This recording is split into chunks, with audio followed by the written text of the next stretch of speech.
Assalomu alaykum ko'ktang bolalari. Sog' salomatmisiz? Charchamayapsizlarmi? Mana bugun ko'ktang bolalari yangicha uslubda pelmen bukishyapti. Nima uchun yangi uslubda desangiz, biz tvorog qilamiz, lekin bolalar yeyishni xohlamaydi. Mana bu tvorogni qanday yedirsak ekan bolalarga deb shunday qaror qildik. Pelmenga qo'shyapmiz. Mana pelmen farshiga ko'rayotgan bo'lsangiz, oq aralash bu tvorog. Tvorogni yaxshi aralashtirib, ko'katlar solib pishirib ko'rmoqchimiz. Pishib chiqqandan keyin sizga ham aytamiz qanday chiqqanini. Mana gullarimiz hali ochilmoqda, sovuq kunlarda yopyapmiz. Chiroyli gullarimiz sovuq urmasin deb.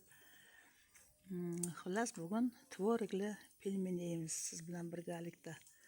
Sizga ham maslahatim, agar bolalaringizga tvorog yedira olmayotgan bo'lsangiz, chunki bu tvorog kerak-ku bolalarga, juda ham kerak, kattalarga ham kerak. Hatto kattalar ham tvorogni uncha xushlamay yeyishadi. Shuning uchun shunday usulni qo'llab ko'rmoqchimiz azizlarim. Bitta sinab ko'raylikchi qanday bo'lar ekan.